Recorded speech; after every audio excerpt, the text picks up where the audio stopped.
from the airport as a traveler, you would already be having a tourist experience that you might not have in any other Asian country.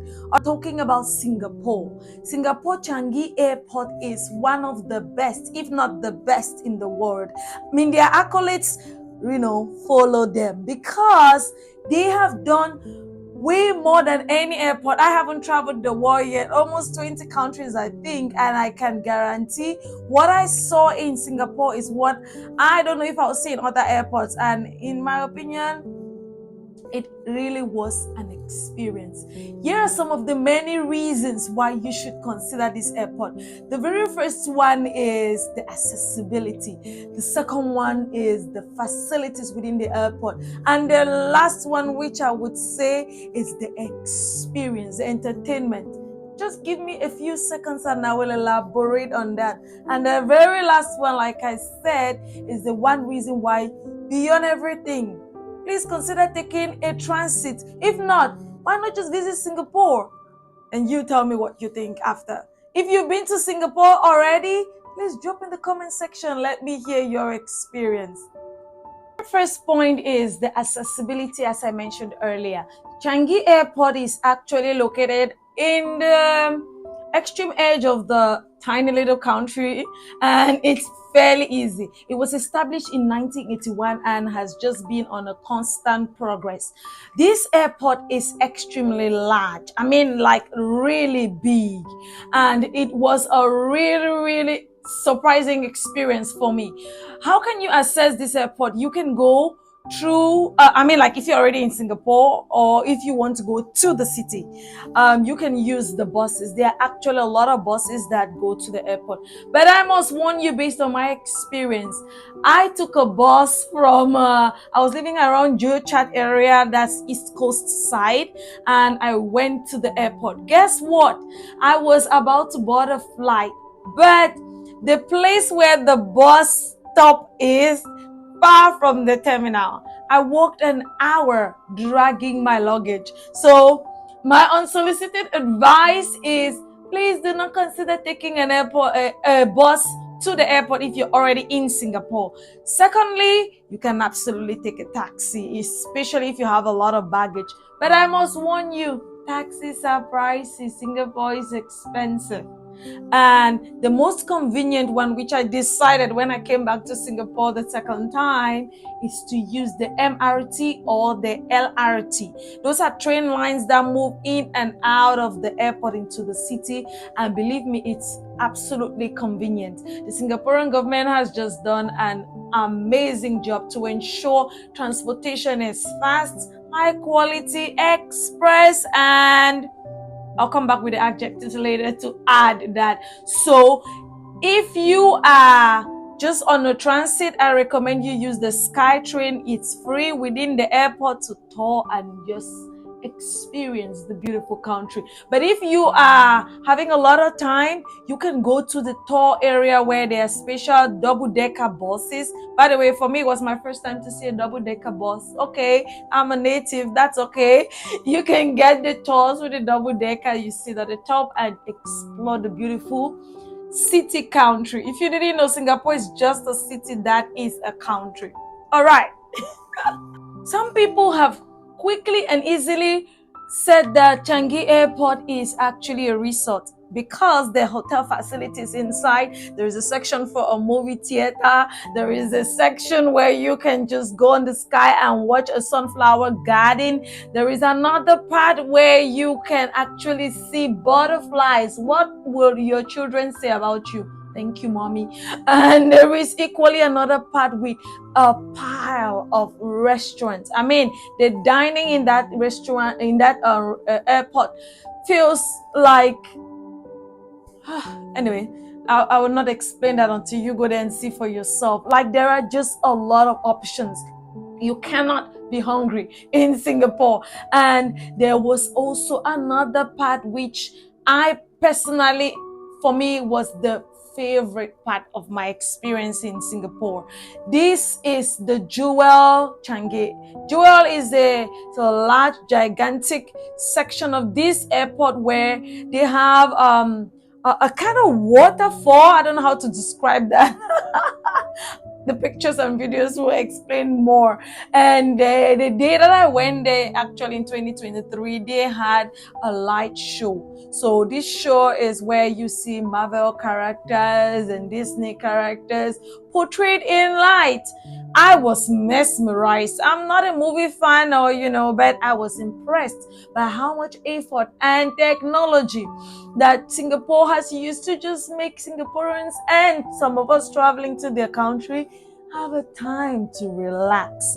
That experience is one that I would recommend. Even if you don't go into the city, you will be satisfied that you stopped by. That's of course if you're on transit. But if not, if you come, please stop there at 8 p.m. and enjoy that experience, and then maybe you can get into the city.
that is just a highlight of how relaxing it is to spend time in an airport.